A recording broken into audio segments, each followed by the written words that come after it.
ሰላም የጤናችን ባለቤቶች እንደምን አላችሁ? በቅርቡ የሐሞት ከረጢት ቀዶ ጥገና አድርጋችኋል? ወይም ደግሞ ቀዶ ጥገናን ሊያደርግ ላለ ወዳጅ እናም ዘመዶቻችሁስ መረጃ ትፈልጋላችሁ? ከሐሞት ከረጢት ቀዶ ጥገና በኋላ ለእናንተ በጣም አስቸጋሪ የሆነባችሁ ምግብ የትኛው ነው? ተሞክሯችሁን እስቲ ከታች ባለው ኮመንት ላይ አጋሩኝ። ብዙ ሰዎች ቀዶ ጥገናው እንደተጠናቀቀ ወዲያውኑ ወደ ቀድሞው የአመጋገብ ዘይቤያቸው መመለስ የሚችሉ ይመስላቸዋል። ነገር ግን እውነታው ሌላ ነው። ያለ ሐሞት ከረጢት አንዳንድ ምግቦች የሰውነታችንን የምግብ መፈጨት ስርዓትን ሊያጨናንቁት ይችላሉ። ይህም ለተቅማጥ፣ ለሆድ መነፋት፣ ለሆድ ቁርጠት፣ ለቃጠሎ እናም ለከፍተኛ ምቾት ማጣት ይዳርጋል። በዛሬው ቪዲዮአችን ላይ ታዲያ የሐሞት ከረጢት ከተነሳ ወይም ከተወገደ በኋላ በፍጹም ልናስወግዳቸው ወይም ልንቀንሳቸው የሚገቡ 12 ዋነኛ ምግቦችን እናም ለምን ችግር እንደሚፈጥሩ በዝርዝር እንመለከታለን። እንዲሁም እነዚህን ምግቦችስ ለምን ያክል ጊዜ ነው መገደብ ያለብን የሚለውንም በደንብ እነግራችኋለሁኝ። እስከ ቪዲዮው መጨረሻ ድረስ አብራችሁኝ ቆዩ። ምክንያቱም በመጨረሻ ላይ የምግብ መፈጨትን የሚያቀሉ እናም ማገገምን የሚያፋጥኑ ምርጥ ምግቦችንና ተጨማሪ የባለሙያ ምክሮችንም አካፍላችኋለሁኝ። ወደ ምግቦቹ ከመሄዳችን በፊት ታዲያ አንድ ነገርን እንረዳ። የሐሞት ከረጢት መወገድ ወይም ኮሌሲስቴክቶሚ የምንለው ወይም የሐሞት ከረጢት ቀዶ ጥገና ማለት ነው። በዓለም ዙሪያ በጣም የተለመደ ቀዶ ጥገና ነው። በተፈጥሮ የሐሞት ከረጢት ተግባር በጉበት የሚመረተውንና ስብን ለመፍጨት የሚረዳውን ሐሞት አከማችቶ ማቆየት ነው። ምግብ ስንበላ በተለይ ስብ የበዛበት ነገር ከረጢቱ በአንድ ጊዜ ብዙ ሐሞትን ወደ አንጀት ይረጫል፣ በመኮማተር ማለት ነው። ነገር ግን ከረጢቱ ሲወገድ ሐሞት የሚከማችበት ቦታ አይኖርም። ጉበታችን የሚያመርተው ሐሞት በቀጥታና በቀጣይነት ወደ አንጀት ይንጠባጠባል። በዚህም ምክንያት ሰውነታችን በአንድ ጊዜ ከፍተኛ ስብ ያላቸውን ምግቦችን የመፍጨት አቅሙ ይቀንሳል ማለት ነው። ምክንያቱም በቂ የተከማቸ ሐሞት ስለማይኖር። ታዲያ ከሐሞት ከረጢት ቀዶ ጥገና በኋላ ሊወገዱ የሚገቡ 12 ዋና ምግቦችን አሁን ልንገራችሁ። አንደኛ የተጠበሱ ምግቦች ናቸው፣ ፍራይድ ፉድ የምንላቸው። የተጠበሱ ምግቦች የሐሞት ከረጢት ለተነሳላቸው ሰዎች ዋነኛ ጠንቅ ናቸው። ለምሳሌ የድንች ቺፕስ፣ ፍሬንች ፍራይስ፣ የተጠበሰ ዶሮ፣ የተጠበሰ አሳ፣ ዶናት እናም የድንች ቺፕሶች። ምክንያቱም እነዚህ ምግቦች ለመፈጨት ከፍተኛ መጠን ያለው ሐሞትን የሚጠይቁ የስብ ክምችቶች አሏቸው። ያለ ሐሞት ከረጢት ሰውነታችን እነዚህን ማቀነባበር ስለሚከብደው ለሆድ መነፋት፣ ለተቅማጥናም ለሆድ ቁርጠት ይዳርጋል። ሁለተኛ ፈጣን ምግቦች ናቸው።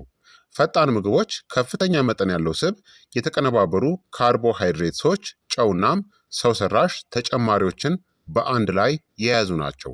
ለምሳሌ በርገሮች፣ ፒዛ፣ የተጠበሰ ሳንዱች እናም ሆትዶግ። ምክንያቱም እነዚህ ምግቦች የምግብ መፈጨት ትራክትን በማጨናነቅ ከተመገባችሁ በኋላ ወዲያውኑ የሆድ መረበሽና ልቅ ተቅማጥን ሊያስከትሉም ይችላሉ። ሶስተኛ ስብ የበዛባቸው የቀይ ስጋ ክፍሎች ወይም ጮማን የሚያካትቱ ናቸው። ቀይ ስጋ በባህሪው ለመፈጨት የላቀ ጥረትን ይፈልጋል። ለምሳሌ ስብ ያለበት የበግ ስጋ፣ ስብ የበዛበት የበሬ ስጋ እናም የተቀነባበሩ የስጋ ውጤቶች። ምክንያቱም በውስጣቸው ያለው የሳቹሬትድ ስብ ከፍተኛ የምግብ መፈጨት ኃይልን ይፈልጋል። ይልቁንም ስብ የሌለውን ስጋ መምረጥ ምልክቶቹን ይቀንሰዋል። አራተኛ የተቀነባበሩ ስጋዎች ናቸው፣ ፕሮሰስድ ሚት የምንላቸው።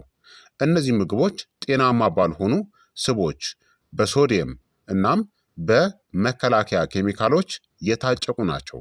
ለምሳሌ ሶሴጅ፣ ሳላሚ፣ ፔፐሮኒ እናም ቤከን። ምክንያቱም የምግብ መፈጨት ስርዓትን ከማወካቸውም በላይ ስሜታዊ በሆኑ ሰዎች ላይ ተቅማጥንም ያባብሳሉ። አምስተኛ ሙሉ ስብ ያላቸው የወተት ተዋጽኦች ናቸው። በስብ የበለጸጉ የወተት ተዋጽኦች ከቀዶ ጥገና በኋላ ትልቅ ችግር ሊሆኑ ይችላሉ። ለምሳሌ ሙሉ ወተት፣ ሄቪ ክሬም፣ አይስክሬም፣ ሙሉ ስብ ያለው ቺዝ ወይም ደግሞ አይብ እናም ቅቤ። ምክንያቱም ከፍተኛ ስብ ስላላቸው አንጀትን ያበሳጫሉ። አብዛኛዎቹ ታካሚዎች ዝቅተኛ ስብ ያላቸውን ወይም ሎፋት የሆኑትን የወተት ተዋጽኦችን በተሻለ ሁኔታ ያስተናግዳሉ። ስድስተኛ ክሬም የበዛባቸው ሶሶችናም መረቆች ናቸው። እነዚህ ምግቦች በውስጣቸው ከፍተኛ ስብን የሚደብቁ ተንኮለኞች ናቸው።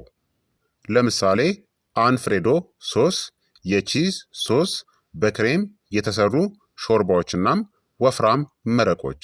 ምክንያቱም በትንሽ መጠን እንኳን ቢወሰዱ የተከማቸ ስብን ስለሚይዙ ፈጣን የሆነ የሆድ መረበሽን ሊፈጥሩ ይችላሉ። ሰባተኛ ከፍተኛ ስኳር ያላቸው ምግቦች ናቸው። ከመጠን በላይ ጣፋጭ የሆኑ ምግቦች ከቀዶ ጥገና በኋላ የምግብ መፈጨት መዛባትን ያባብሳሉ። ለምሳሌ ኬኮች፣ ኩኪሶች፣ ከረሜላ እና ፓስትሪስ የምንላቸው። ምክንያቱም ከፍተኛ ስኳር ወደ አንጀት ውስጥ ውሃ እንዲሳብ ያደርጋል። ይህም ለሆድ መነፋትና ለበረታ ተቅማጥ ይዳርጋቸዋል። ስምንተኛ የሚያቃጥሉ ምግቦች ናቸው። ስፓይሲ ፉድ የምንላቸው የሚያቃጥሉ ምግቦች በሁሉም ሰው ላይ እኩል ተጽዕኖ ባይኖራቸውም በማገገም ሂደት ላይ ግን ሆድን መረበሻቸው የተለመደ ነው። ለምሳሌ ሚጥሚጣ ወይም ቃሪያ፣ የሚያቃጥሉ ካሬዎች እናም የቺሊ ሶሶች። ምክንያቱም የምግብ መፈጨት ትራክትን በማበሳጨት የሆድ መቃጠልና ልቅ ተቅማጥን ያመጣሉ። ዘጠነኛ ካፌን ያላቸው መጠጦች ናቸው። አንዳንድ ሰዎች የሐሞት ከረጢታቸው ከተነሳ በኋላ ለካፌን ያላቸው ስሜታዊነት ይጨምራል። ለምሳሌ ብርቱ ወይም ደግሞ በጣም ጠንካራ ቡና፣ የኃይል ሰጪ መጠጦች ኢነርጂ ድሪንክ የምንላቸው እናም የተወሰኑ የሶዳ መጠጦች ለስላሳ መጠጦች። ምክንያቱም ካፌን የአንጀትን እንቅስቃሴ ስለሚያነቃቃ የተቅማጥ እድልን በከፍተኛ ሁኔታ ይጨምረዋል። አስረኛ አልኮል ነው። አልኮል የምግብ መፈጨት ስርዓትን ያበሳጫል፣ ማገገምንም ያዘገይባቸዋል። ለምሳሌ ቢራ፣ ወይንናም ጠንካራ የሆኑ የአልኮል መጠጦች። ምክንያቱም የምግብ መፈጨት ምልክቶችን ስለሚያባብስ በተለይም በማገገሚያ ወቅት በጥንቃቄ መወገድ ወይም መገደብ አለበት፣ ቀዶ ጥገናውን እንዳደረጋችሁ ማለት ነው። 11ኛ ከፍተኛ ስብ ያላቸው ጣፋጭ ምግቦች ናቸው። ብዙ ጣፋጭ ምግቦች ከፍተኛ መጠን ያለው ቅቤ፣ ክሬምናም ዘይትን ይይዛሉ። ለምሳሌ ቺዝ ኬክ፣ ክሬም የተሞላባቸው ኬኮችናም ከባድ የሆኑ የቸኮሌት ጣፋጮች። ምክንያቱም ስኳርንናም ስብን በአንድ ላይ አጣምሮ ስለሚይዙ ለሰውነት ለመሰበር በጣም አስቸጋሪ የሆኑ ምግቦች ናቸው። 12ኛ ከባድናም ብዙ ምግብን በአንድ ጊዜ መመገብም የለባችሁም። ከቀዶ ጥገና በኋላ ከሚሰሩት ትላልቅ ስህተቶች ውስጥ አንዱ በአንድ ጊዜ ብዙ ምግብን መመገብ ነው። ጤናማ የሚባሉ ምግቦች እንኳን ሳይቀሩ በአንድ ጊዜ በከፍተኛ መጠን ከተወሰዱ ምቾት ማጣትን ያመጣሉ። ምክንያቱም ብዙ ምግብ ብዙ ሐሞትን ስለሚጠይቅ የምግብ መፈጨት ስርዓቱን ያጨናንቀዋል። መፍትሄውም በአንድ ጊዜ ብዙ ከመመገብ ይልቅ ቀኑን ሙሉ ትናንሽ ምግቦችን ደጋግሞ መመገብ ይመረጣል ማለት ነው። ታዲያ እነዚህ ምግቦች ከቀዶ ጥገናው በኋላ መወገድ ያለባቸው እድሜ ልክ ነው ወይንስ ደግሞ ለምን ያክል ጊዜ ነው የሚለውን እንመልከት። በፍጹም እድሜ ልክ መወገድ የለባቸውም። እድሜ ልክ መወገድ አይኖርም። ይህ ለብዙ ታካሚዎች የሚገርምናም እፎይታን የሚሰጥ እውነታ ነው። ከሐሞት ከረጢት ቀዶ ጥገና በኋላ እነዚህን ምግቦችን ማስወገድ ወይም በጥብቅ መገደብ የሚያስፈልገው ለተወሰነ የሽግግር ወቅት በተለይም ከቀዶ ጥገናው በኋላ ባሉት የመጀመሪያዎቹ ከ1 እስከ 3 ወራት ብቻ ነው። ጉዳዩን በግልጽ ልንገራችሁ። አንደኛ ሰውነታችን ራሱ ለመለማመድ የተፈጥሮ አዳፕቴሽን ሁኔታ አለው። ራሱ ይለማመዳል ማለት ነው። የሐሞት ከረጢት ሲወገድ መጀመሪያ አካባቢ ጉበት የሚያመርተው ሐሞት በቀጥታ ወደ አንጀት ስለሚንጠባጠብ ሰውነታችን ብዙ ስብን በአንድ ጊዜ ማስተናገድ ይከብደዋል። ነገር ግን ጊዜ እያለፈ ሲሄድ ብዙውን ጊዜ ከጥቂት ወራት በኋላ የሰውነታችን የምግብ መፈጨት ስርዓት ከሁኔታው ጋር ይላመዳል። የሐሞት ፍሰቱም ይስተካከላል። የአንጀት ጡንቻዎችም ያለ ሐሞት ከረጢት ስብን እንዴት ማስተናገድ እንደሚችሉም ይማራሉ። ሁለተኛ ምግቦችን ቀስ በቀስ መልሶ ማስተዋወቅ ነው። ከ1 እስከ 3 ወራት ባለው ጊዜ ውስጥ ሰውነታችሁ ሙሉ በሙሉ ሲያገግም ታካሚዎች እነዚህን ምግቦችን በጥቂቱ ወደ ምግባቸው ውስጥ መልሰው ማስገባት ይችላሉ። ለምሳሌ በአንድ ጊዜ ሙሉ ፒዛን ከመብላት ይልቅ መጀመሪያ በአንድ ትንሽ ቁራጭ ወይም ስላይስ መጀመርናም ሰውነት የሚሰጠውን ምላሽን መመልከት። ሆዳችሁ ካልተረበሸ መጠኑን ቀስ በቀስ መጨመር ይቻላል።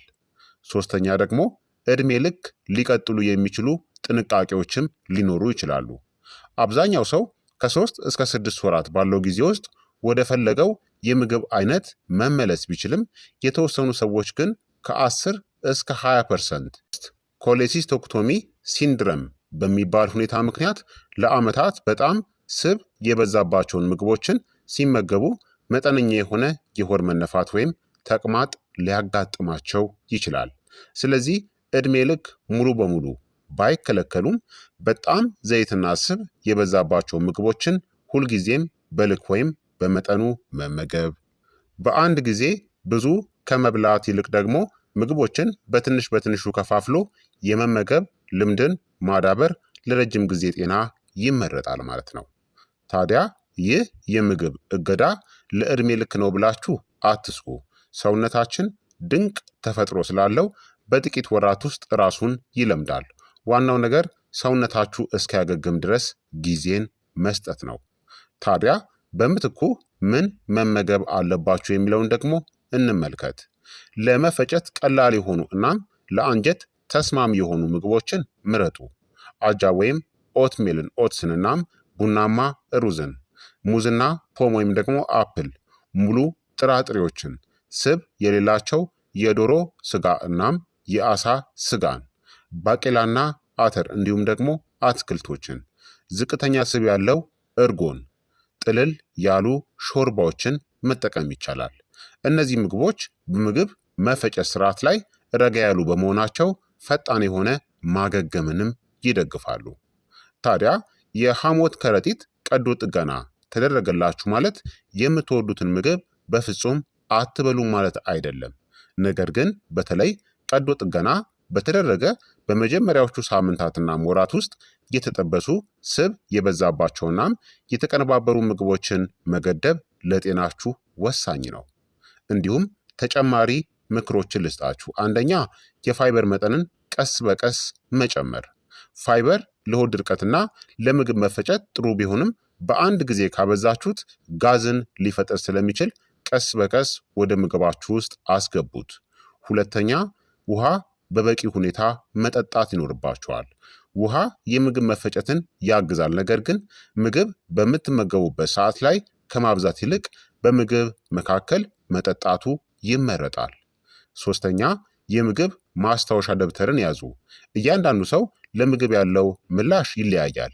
የትኛው ምግብ እንደተስማማችሁና የትኛው እንደረበሻችሁ በመጻፍ የራሳችሁን አካል ማዳመጥ ትችላላችሁ። ምልክቶቹ ደግሞ ከቀጠሉ ወይም ከበረቱ ሁልጊዜም የሕክምና ባለሙያችሁን ማማከር እንዳትረሱ። ጤናማ አመጋገብ፣ ሰላማዊ ማገገምናም ደስተኛ ህይወት ይመነጫል። የዛሬው የጤና ትምህርት ታዲያ ይህንን ይመስል ነበረ። ይህ የጤና ትምህርታችን ጠቃሚ ሆኖ ካገኛችሁትና ከተማራችሁበት ቪዲዮውን ላይክ ማድረግና ለወዳጅ ለዘመዶቻችሁ ደግሞ ሼር ማድረጋችሁን በፍጹም እንዳትረሱ።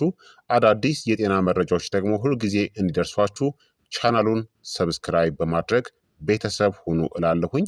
ስለተከታተላችሁኝ እጅግ አድርጌ አመሰግናለሁኝ። በቀጣይ የጤና ትምህርት እስከምንገናኝ እኔንም እናንተንም ቸር ያቆየን። ጤና ይስጥልኝ። ቻው ቻው።